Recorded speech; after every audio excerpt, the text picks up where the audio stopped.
Hello, എല്ലാവർക്കും അമ്മൂസ് creation ചാനലിലോട്ട് ഒരിക്കൽ കൂടി സ്വാഗതം. എന്തൊക്കെയുണ്ട് വിശേഷം? എല്ലാവർക്കും സുഖം തന്നെയല്ലേ? ഞങ്ങള് ബാംഗ്ലൂരായിരുന്നു. ഇപ്പൊ ഞങ്ങള് നാട്ടിലെത്തി. ഇപ്പൊ 4 ദിവസമായി നാട്ടിലെത്തിയിട്ട്.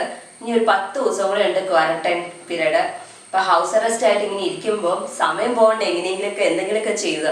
ഇപ്പൊ ഒരു പഴയ ചുരിദാർ ഒന്ന് റീഫാഷൻ ചെയ്തെടുക്കാന്ന് ഓർത്തൊരു നല്ലൊരു ഡിസൈനും കണ്ടു.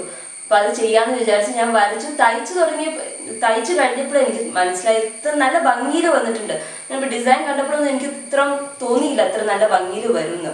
അപ്പം ആർക്കെങ്കിലും കണ്ടിട്ട് മനസ്സിലാവുന്നുണ്ടോ ഇത് എന്ത് സ്റ്റിച്ചാണ്?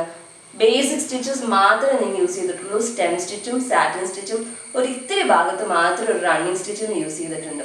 വേറെ കൂടുതൽ ഒരു സ്റ്റിച്ചും യൂസ് ചെയ്തിട്ടില്ല. ബിഗിനേഴ്സിനൊക്കെ സിമ്പിളായിട്ട് തയ്ക്കാൻ പറ്റും.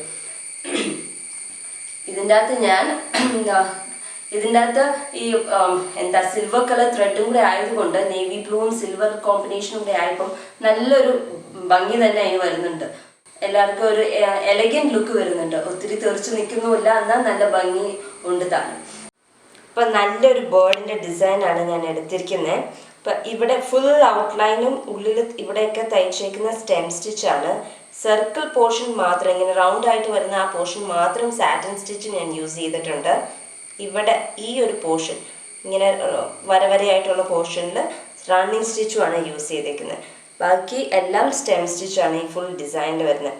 ഈ നേവി ബ്ലൂ സിൽവർ കോമ്പിനേഷൻ വന്നപ്പം നല്ലൊരു എലഗൻ ലുക്കായി. പിന്നെ നല്ലൊരു ഡിസൈനുമാണ് ഇത്. പിന്നെ എല്ലാവരുടെയും ഒരു വിചാരമുണ്ട് സ്റ്റെം യൂസ് ചെയ്യാൻ മാത്രം, സ്റ്റെം തയ്ക്കാൻ വേണ്ടി മാത്രം യൂസ് ചെയ്യണമെന്ന്. അങ്ങനെയൊന്നുമില്ല കേട്ടോ. സ്റ്റെം തയ്ക്കാൻ വേണ്ടി മാത്രമല്ല, ഇതുവരെ എല്ലാത്തിൻ്റെ ഔട്ട്ലൈൻ തയ്ക്കാനും, അങ്ങനെ ബേർഡ്സ് ആയാലും ആനിമൽസ് ആയാലും ഇപ്പം മനുഷ്യരുടെ ഒരു ഇമേജ് ആണെങ്കിലും തയ്ക്കാൻ യൂസ് ചെയ്യും. അതിനൊക്കെ നല്ലൊരു സ്റ്റിച്ച്. ഇപ്പോൾ കണ്ടില്ലേ, നല്ലതായിട്ട് വന്നിട്ടുണ്ട് സ്റ്റെം സ്റ്റിച്ച് യൂസ് ചെയ്തിട്ട്. ആരെങ്കിലും സ്റ്റെം സ്റ്റിച്ച് ആർക്കെങ്കിലും അറിയില്ലാത്തവരുണ്ടെങ്കിൽ ഞാൻ ബേസിക് ട്യൂട്ടോറിയലിൽ കാണിച്ചിട്ടുണ്ട് മുമ്പേ. അപ്പം അതിൻ്റെ ലിങ്ക് ഡിസ്ക്രിപ്ഷനിൽ കൊടുത്തിട്ടുണ്ടാകും, മെയിലിൽ കാർഡിലും വരുന്നതായിരിക്കും. ബേസിക് ട്യൂട്ടോറിയലിൽ സ്റ്റെം സ്റ്റിച്ചും റണ്ണിങ് സ്റ്റിച്ചും വരുന്നുണ്ട്. അപ്പം അത് കാണാൻ പറ്റും. അത് ട്യൂട്ടോറിയൽ കണ്ടിട്ടുണ്ടെങ്കിൽ ഇത് രണ്ടും കണ്ട് പഠിക്കാൻ പറ്റും. സ്റ്റെം സ്റ്റിച്ച് എങ്ങനെയാണ് തയ്ക്കലെന്നുള്ളത് കുറച്ച് ഭാഗം ഈ വീഡിയോയിൽ കാണിക്കാം. അടുപ്പിച്ചടുപ്പിച്ച് തയ്ക്കാൻ നോക്കുക, അപ്പോൾ കാണാൻ നല്ല ഭംഗിയുണ്ടാവും. ഒത്തിരി തുണിയെടുത്തിട്ട് തയ്ക്കരുത്, അപ്പം ഒരു ഫിനിഷിങ് കിട്ടത്തില്ല.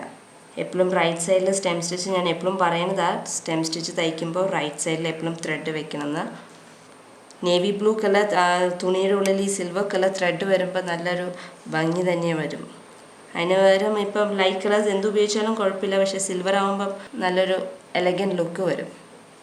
തയ്യൽ പോലെ അതുപോലെ തന്നെ ഇമ്പോർട്ടൻ്റ് ആയിട്ടൊരു കാര്യമാണ് കളർ കോമ്പിനേഷൻ. തുണിയിൽ ഏത് കളർ എടുത്ത് ത്രെഡ് ഇട്ട് തയ്ക്കണം എന്നുള്ളത്. അപ്പം നമ്മൾ സെലക്ട് ചെയ്യുമ്പോൾ അതുപോലെ നോക്കിയിട്ട് വേണം സെലക്ട് ചെയ്യാൻ ഓരോ ത്രെഡും. ഇതുപോലെ ഫുൾ ബേർഡിൻ്റെ ഔട്ട്ലൈനും ഇങ്ങനെ സ്റ്റെം സ്റ്റിച്ച് വെച്ചിട്ട് ഫില്ല് ചെയ്യുക. ഇതായിപ്പോൾ ആങ്കറിൻ്റെ സിൽവർ ത്രെഡ് ആക്കണ്ടോ, ഇതിങ്ങനെ സ്പ്ലിറ്റായി തന്നെ വരും. കട്ട് ചെയ്യുമ്പോഴേ ഇതിങ്ങനെ സ്പ്ലിറ്റായി വന്നുകൊണ്ടേ ഇരിക്കും. പിന്നെ 2 സ്ട്രാൻഡ്സ് യൂസ് ചെയ്താണ് ഞാനിവിടെ തയ്ച്ചിരിക്കുന്നത്. ഈ 2 സ്ട്രാൻഡ്സ് തന്നെ വീണ്ടും സ്പ്ലിറ്റായി പോകും. അതുകൊണ്ട് അധികം ലെങ്ത്തിൽ നിങ്ങൾ തയ്ക്കുമ്പം ത്രെഡ് എടുക്കരുത്.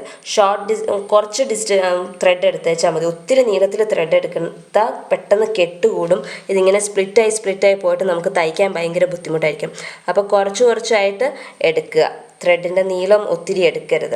പിന്നെ ഇത് ഇച്ചിരി സ്റ്റിഫ് മെറ്റീരിയലാണ്. ഇങ്ങനെ കഞ്ഞിവെള്ളം മുക്കി നൂല് വെച്ചാൽ എങ്ങനെ ഇരിക്കുമെന്ന് പറഞ്ഞാൽ അതുപോലെ ഇരിക്കും.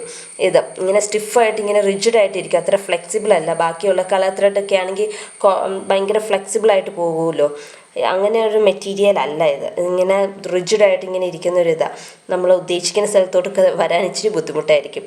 അപ്പം അതുകൊണ്ട് തയ്ക്കുമ്പോൾ ഇച്ചിരി ശ്രദ്ധിച്ച് വേണം ഈ സിൽവർ അല്ലെങ്കിൽ ഗോൾഡൻ മെറ്റാലിക് കളർ ത്രെഡ്, ആങ്കറിൻ്റെ ത്രെഡ് യൂസ് ചെയ്ത് തയ്ക്കുമ്പം. ഇപ്പം എല്ലാവരും കണ്ടല്ലോ സിൽവർ കളർ ത്രെഡ് ഇട്ട് തയ്ക്കുന്നത്. നമ്മളെപ്പോഴും കളർഫുൾ ത്രെഡ് ഇട്ടല്ലേ തയ്ക്കുന്നത്, ഡ്രസ്സിലായാലും സാരീസിലായാലും. ഇനിയിപ്പോൾ നമുക്ക് ഈ ആങ്കറിൻ്റെ തന്നെ സിൽവർ കളർ ത്രെഡോ അല്ലെങ്കിൽ ഗോൾഡൻ കളർ മെറ്റാലിക് കളർ എല്ലാം കിട്ടും.